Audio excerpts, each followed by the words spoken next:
Hello everyone, I'm Qasim Yahya. I am a mechatronics engineering student. I am in my third year. I'm opening this channel to talk about several components, several electronic components that is used in several projects. So I will share the information that I have with you about, as I said, several electronic components, microprocessors like Arduino, many computers like Raspberry Pi. We also talk about processors like PIC. We also talk about many software like FastFluidSim, MPLab that is used to code on PIC and apply it on the Proteus, so we can use the PIC in our softwares. Okay, we can talk about PCB Wizard, Circuit Maker, Autodesk Inventor, and other softwares. So this is my first video. I will talk about Arduino. So this video is about introduction to Arduino. We will talk in this video about what is Arduino, the structure of Arduino, how it functions, what can I do with Arduino. Okay, so what is Arduino? Arduino is an open source microcontroller platform. Okay, it is a microcontroller. It contains processor, which is this one, this black IC. Okay, which is the processor. We have the memory that we will store the data that I write on my computer on the software Arduino IDE, that we can store it in the memory. We have the input-output peripherals, which are those black pins here. So mainly this is the structure of Arduino. We have many types of Arduino, such as Arduino Uno, Mega, or Nano. The Arduino Uno and Nano approximately have the same speed, but the Arduino Uno have more pins than the Arduino Nano. However, the Arduino Mega have a high speed, more than both of them, and have also more number of pins. About the structure of Arduino, we have first the USB port that we will transmit data from the computer to the processor, okay, using this USB port. We have the power input that we can give the Arduino power. When we transmit data, the data will be stored in the memory. So I can just take off the cable from the USB port and give the Arduino the power input. Then the code will function normally and will do the function desired. We have the pins. First, we have the power supply here. We have two ground pins. We have a 5-volt pin. We have a 3.3 volt pin. We have the analog input pins that are used for reading from sensors that give an analog reading. Okay, we have also these pins which are used for digital output or digital input. Okay, we can see that there's a shape like a small wave beside some number of the digital pins. Those shape correspond to the PWM, which is the pulse width module, that we will talk about it later. We also have this pin, this push button, which is the reset push button. We use it if the Arduino was functioning. We can push this button so that the Arduino will stop the code and will start from the beginning of it, as we are restarting the Arduino. So what is digital and what is analog? For the analog, it is a continuous reading for data. The Arduino can handle a maximum about 5 volt. Okay, so when we say analog, it is reading continuous reading of data between the 0 and 5 volt that we giving it. However, the digital, it's like a pulse, either 0 or 1. So 0 corresponds to 0 volt and 1 corresponds to 5 volts. About the pulse width module, from its name, we can vary the width of the pulse that we will have. Okay, it is used only for digital pins. So we can vary the pulse like we see here. There's a 0% duty cycle. However, in the second one, in the 25% duty cycle, if you see in a one cycle, we can have about 25%, about 5 volt, and the other is 0 volt. So we vary the width of the pulse from 0 volt, okay, to 25% 5 volt, and the rest is 0 volt. As we see here, a 50% duty cycle, 75%, and a 100% duty cycle. So for what the pulse width module is used, it is used in general for controlling the angle of the servo motor. Okay, so we use the PWM to vary the angle of the servo motor. We, as said before, we will use the software Arduino IDE to write the program that I want, to write the code using the C++ language, we will write the code, then transmit it to the Arduino, so it will make the functions that I want. For the coding part, I will talk coding for Arduino only. يعني, I will talk about C++ language that we will use just for coding the Arduino. So in this part you are not going to write a program or write a code to make a software. Okay, so we are just here learning coding for Arduino. Let's take a look on the Arduino IDE software that we have here. Okay, we have here the void set up. Here we talk about the pins that we want to put as an input or an output, and the void loop. Here I write the code that I want it to be repeated. Okay, I will talk about the Arduino IDE in details in the upcoming slides.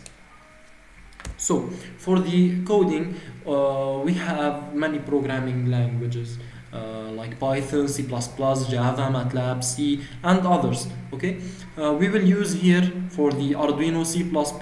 For example, for the Raspberry Pi, which is a mini computer, it's more advanced than the Arduino. We will use the language Python. Okay, so C++, it's an Arduino programming language done in simplified version of C++. Okay, so C and C++ are powerful programming languages that provide to write an efficient code for microcontrollers. For the basic syntax, like variable and data type, we have many data types. We will talk about integer, float, character, long, and boolean type. For the integer, in coding we write the word int, okay, to define a variable as an integer. What is the meaning of integer? Integer is any number, negative, positive, or zero, that does not contain a decimal point. So how we will write it in the code? We will write int to define the variable as an integer. I write num. I gave a name num. You can give it any name. So I name a variable num and give it the value -2. This value should be an integer, or you will have an error in your code. We also have the float type.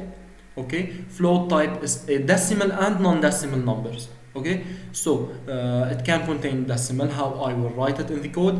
Float, to define the variable as a float. I gave the variable name num2, for example. You can give it any name and give it the value. It could be a decimal or not. But for what float it is used? For example, if you want to make, for example, a calculator. Okay, so you want to have the values as a decimal. If you like divide or something, so you have to define the output variable as a float, so it will give you the values as a decimal point. I also have the character type. We said char. Okay, for characters A, B, C, D, like that, or even we can put a number as a character by putting a quotation, putting the number between quotation. For example, we write it in the code like char. We put the name of the variable, okay, and it's equal to a character. How it is character? By the quotation that I put. Okay. We also have the long as integer. It is like the type integer, but it can carry a big range of numbers. The range of it is from this number to this number. Okay, for example, long, which is the data type, I define the variable I named here num3 as a long and give it the value. Okay, it's an integer value, but a big integer value. We also have the type bool for boolean. Okay, bool or boolean, it is used for true and false, true or false conditions. We said that in the code bool, defining the variable I set as boolean. I name the variable success, okay, and it's equal to true. So the value here is true. It's a boolean type. Okay, for addition we use as usual plus. For subtraction we use minus. For multiplication we use the star. Okay, this star means I multiply the number, the two numbers. The division I use the backslash. Okay. For the equal part we use equal. Here we use equal just for comparison. If I want to give the variable a value, like here, I put 1 equal. So here I am giving the variable num a value which is equal to -2. However, when I need to compare a variables or to make a comparison, I use equal. If I want to put different from or not equal, I use exclamation mark and equal. For and, I use this. For or, greater than, less than, as usual. Greater or equal is the shape for greater, okay, and an equal beside it. Okay, so those you can use them when you want to compare something. We will use it in an if condition, while condition. We will see it in the upcoming slides. Okay, for the control statements in Arduino programming, for the basic ones that we will use, we always use these statements. First, int, it's for integer, as we said before, it's a data type. I'm giving the variable sensor value a type which is an integer. When I put analog read, okay, I am telling the Arduino to read from the analog pins. Okay, so the Arduino will read from the analog pins. It will take, like I am connecting a sensor on the analog pins, it will read the data from this sensor. So analog read, then I put the number of pin that I want the Arduino to read from. Okay, so I bring this sensor, I connect it to the pin which is an analog pin A0. Okay, I want to bring this data from this sensor, so I set that analog read from the pin A0. For the pin mode, this is used for identifying the pin mode, as it is named, as an input or an output. So I write pin mode, be careful, it's a case sensitive, PIN small, M big letter, and ODE small. I put the number of pins that I want to identify the mode of it, and write the mode as an input or an output. For the analog write, I use it if I'm connecting an analog device or actuator or something like that to the analog pin, and I want to transfer data to this analog device. I write analog write, okay, the pin that I want the Arduino to write on it as a high or low, or I can put here a variable that I have stored data in it. The delay, it will stop executing the code for the time I put here. It will take the time in milliseconds. Okay, so it will stop, like waiting. Okay, it will wait for here for 1 second. Those are for analog. For digital, it's the same as I said, and for integer, sensor value, the name of the variable. Digital read, it will read from the digital pin the data from sensor or another thing like push button. Okay, here when I said sensor, in the analog part the sensor should be an analog, and in the digital part it should be a digital. Pin mode also for identifying the mode as an output or input, and digital write also to write to the pin to take data to give it a 0 or a 1. So low it's for 0 volt. So like if I'm connecting a LED to a digital pin and I'm giving it a low, it will turn on this LED. While if I give it a high, it will turn on the LED. So low is for 0 volt and high is for 5 volts. Condition. Let's talk about condition. If condition and else. We write it in this structure. If we write in parentheses the condition I want, as I said, I can use comparison. I write the code that I want. If this condition is true, the code that I want to run, if this condition is true here, and if the condition is not true, it will jump to the else and it will run the code that it is written here. For example, I said int sensor value. I give the sensor value integer, so it's an integer. I name the variable sensor value. You can give it any name. I tell it analog read A0. So go and read from the pin A0 the analog values. If the sensor value greater than 500, so when it will read the values, it will compare it to 500. If it is greater than 500, it will digital write on the pin 13 high. Okay, so it will transfer 5 volt to the pin 13. If this condition is not true, it will jump to the else, then it will write digital write 13 low, then 0 volt will be transferred to the pin 13. Okay, for the loops we use here for loop. For int, I give the variable I, the type integer, equal to 0. Okay, I greater or less than 10, I plus plus.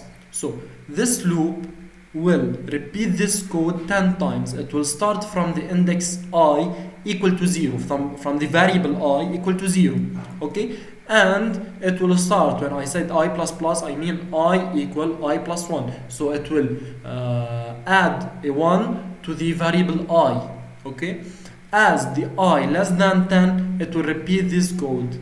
Okay, so digital write 13 high, delay 500, digital write 13 low, delay 500. So if I was connecting a LED to the pin 13, it will turn on the LED for 0.5 seconds, then it will turn off the LED for 0.5 seconds. This code will be repeated 10 times. We also can use the while. I define the variable count, an integer, and give it the value 0. I said that while count less than 10, also do the same code, and I write count plus plus. Then it will start from the count equal to 0. It will run the code until it will be in count plus plus. Then the variable count will be count equal to 1. Okay, it will repeat the code until the count is greater than 10. Okay, for the structure of an Arduino code, we first have to define the variables, like integer pin equal to 1. I gave the pin number 1 in the Arduino the name pin. Okay, we have the void set up, as I said before, to write the pin mode of each pin I'm using. And the void loop, it's for repeating my code that I want the Arduino to function. Okay, for the essential electronic components, we can use the breadboard, potentiometer or resistors, LEDs, buzzer, potentiometer. Okay, resistor, it's for like it's for safety, or to make the LEDs. I'm giving from the Arduino a 5 volt, so the LED can't handle a 5 volt. So it's obligatory to put a resistor beside the LED to so it will not burn out. Okay, The potentiometer is like the resistor, but is a variable resistor. I can vary the value of the resistor. We have joystick, servo motor, jumper wires. We have the types of motors. For the joystick, it is a potentiometer. It's made up of two potentiometers. Okay, one it's here and the other one it's here. Okay, it will vary on the x-axis and the y-axis. Then the values of the potentiometer, which is the resistance, will vary. The potentiometer, it's used actually as a sensor. Okay, it's used, for example, in a project like for varying the light of the LED, like light dimming. Okay, like if I want the LED to have bright light or a less light. Okay, we have the jumping wires, we have the servo motor. As I said, that the servo motor, we can control the angles of it by using the pulse width module. We have mainly three types of motor. The servo motor, that I can vary the angle of it. It can vary from 0 to 180 degree usually. The DC motor, that will rotate continuously, and I have the stepper motor, that it is controlled as steps. Okay, it will turn as steps. For the LED connection, as I said, that we have to put a resistor beside the LED, since the LED can't handle the 5 volt. For the LED, we have a longer pin than the other, so the longer it's used for the positive, and the smaller it's used for the negative. So this one is connected to the ground, as this one connected to the plus 5 volt. Okay. Each LED can handle a specific range of voltage according to the color of it, and that because of the wavelength of the light. Okay, how we can know the resistor, the resistance of the resistor that I want to put each LED? We have this equation, R equal V, which is the DC power supply that I am giving the circuit, minus the V of the LED, the voltage that the LED can handle, over the current. Okay, so if the V is 5 volt, like in the Arduino, and the current that the Arduino can give, it's 30 milliampere. So if I bring the red, which is 2.03 volt, and do this equation, it will give me that the resistor will be 220 ohm. So I think it's enough for the first video about Arduino. I hope that this will be beneficial for you. I hope that you understand what I said. I hope you understand what is Arduino, the function of it, the structure of it,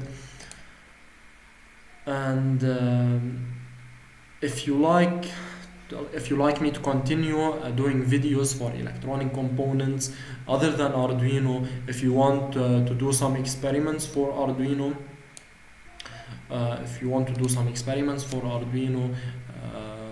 please tell me in the comments, and please subscribe if you want me to continue in this journey. Subscribe and like this video, and thank you.